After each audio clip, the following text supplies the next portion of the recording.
क्या आप जानते हैं, एक ऐसा देश जो भारत को आधिकारिक तौर पर परमाणु हथियार संपन्न देश नहीं मानता था, आज वही देश भारत को यूरेनियम बेचने के लिए तैयार हो चुका है। जी हाँ, मैं बात कर रही हूँ ऑस्ट्रेलिया की।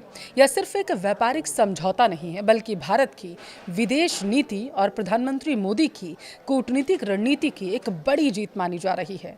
लेकिन सवाल ये है कि आखिर ऐसा अचानक से क्या हुआ कि ऑस्ट्रेलिया ने अपना रुख बदल लिया। भारत को इससे कितना फायदा भविष्य में होने वाला है और आखिर भारत को आज तक परमाणु संपन्न देशों की सूची में जगह क्यों नहीं मिली थी, जबकि भारत परमाणु संपन्न देश है। तो ऐसा क्यों नहीं था, इस पूरी कहानी को इस वीडियो में मैं आपको बताऊंगी, इसलिए लास्ट तक जरूर बने रहिएगा। नमस्कार, आपके साथ मैं पल्लवी रविंदर सिंह। देखिए, सबसे पहले बात करते हैं इस समझौते की, जिसे पीएम मोदी को अब तक की सबसे बड़ी कूटनीतिक जीत के तौर पर देखा जा रहा है। पीएम मोदी के ऑस्ट्रेलिया दौरे के दौरान दोनों देशों के बीच यूरेनियम सप्लाई को लेकर के एक अहम समझौता हुआ है। दोनों देशों ने एक संयुक्त बयान जारी किया, जिसमें कहा गया कि ऑस्ट्रेलिया भारत को केवल शांतिपूर्ण उद्देश्यों के लिए यूरेनियम निर्यात करेगा और यह पूरा system international atomic energy agency यानी कि IAEA के सुरक्षा मानकों के तहत ही चलेगा। अब इसका मतलब साफ है, यह यूरेनियम परमाणु हथियार बनाने के लिए नहीं, बल्कि बिजली उत्पादन के लिए इस्तेमाल किया जा सकता है। अब सवाल है, भारत को इस यूरेनियम की ज़रूरत आखिर अचानक से क्यों पड़ी और ऑस्ट्रेलिया दौरे का प्रधानमंत्री का इतना ज़्यादा महत्व क्यों माना गया। देखिए, भारत दुनिया का सबसे ज़्यादा आबादी वाला देश बन चुका है। जैसे जैसे उद्योग बढ़ रहा है, इलेक्ट्रिक गाड़ियाँ बढ़ रही हैं, डिजिटल इंडिया का विस्तार हो रहा है, ठीक वैसे वैसे ही बिजली की मांग भी तेज़ी से बढ़ती जा रही है। अब देखिए, भारत का लक्ष्य है कि साल 2047 तक 100 गीगावाट न्यूक्लियर पावर क्षमता स्थापित की जाए, जिससे लगभग 6 करोड़ घरों को बिजली मिल सके अतिरिक्त। लेकिन यहाँ पर सबसे बड़ी समस्या क्या है, आपको वो समझाती हूँ। दरअसल यूरेनियम की कमी, आप लोगों को ये तो पता है कि भारत के पास सीमित यूरेनियम भंडार है और यही वजह है कि देश की कुल बिजली उत्पादन में परमाणु ऊर्जा की हिस्सेदारी अभी भी लगभग 3% के आसपास ही है और यहीं पर ऑस्ट्रेलिया की एंट्री होती है। ऑस्ट्रेलिया के पास दुनिया का लगभग 28% यूरेनियम भंडार है।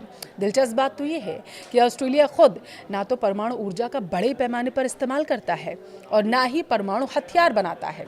वह अपने यूरेनियम का अधिकांश हिस्सा दूसरे देशों को निर्यात करता रहता है।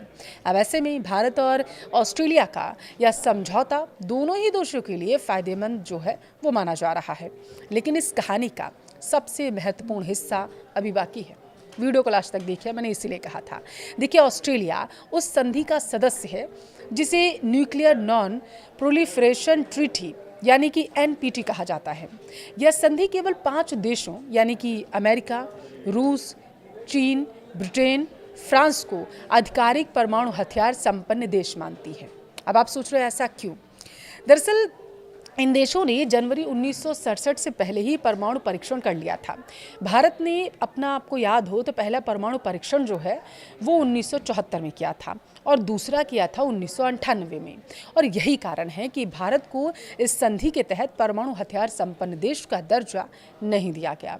भारत ने लेकिन हमेशा इस संधि को भेदभावपूर्ण बताया था, क्योंकि यह दुनिया को 2 हिस्सों में बांटने का काम करती है। ये जो संधि है, क्योंकि 5 ही देश उसमें संपन्न बताया गया परमाणु देशों के, उससे अब कुछ देशों को विशेष अधिकार देती है संधि और बाकी देशों को नहीं देती है। भारत इसका इसी वजह से विरोध करता था।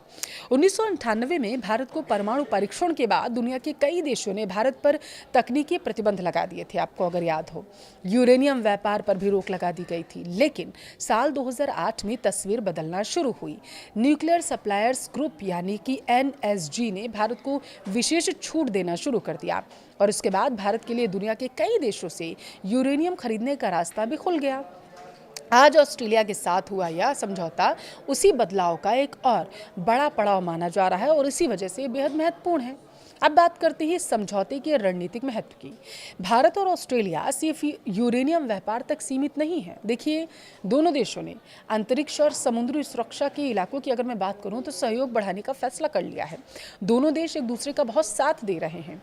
हिंद महासागर की अगर मैं बात करूं तो हिंद महासागर में ऑस्ट्रेलिया की कोकोस किलिंग द्वीप पर एक स्पेस ट्रैकिंग टर्मिनल बनाने की योजना बनाई गई थी, जो भारत के अंतरिक्ष मिशनों को मजबूत करेगी, ये दावा किया जा रहा। यानी यह साझेदारी केवल ऊर्जा तक सीमित नहीं है, बल्कि रक्षा, अंतरिक्ष और इंडो पैसिफिक रणनीति तक फैली हुई है। ये भी दावा है। अब ऑस्ट्रेलिया के प्रधानमंत्री एंथनी अल्बनीज ने कहा है कि यह समझौता भारत की नॉन फॉसिल फ्यूल पावर क्षमता को बढ़ाने में मदद कर सकता है।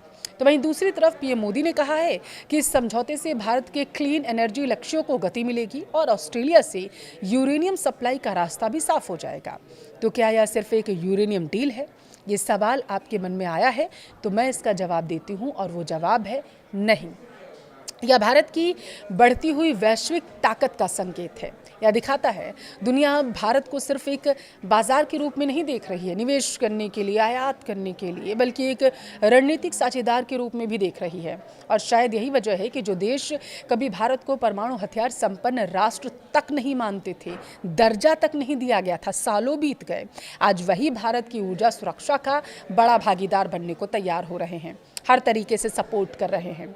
अब सवाल आपसे, क्या आपको लगता है कि भारत को भी आधिकारिक तौर पर परमाणु हथियार संपन्न देशों की सूची में शामिल किया जाना चाहिए? क्या भारत को अपनी आवाज़ उठानी चाहिए? अपनी राय कमेंट में ज़रूर दें।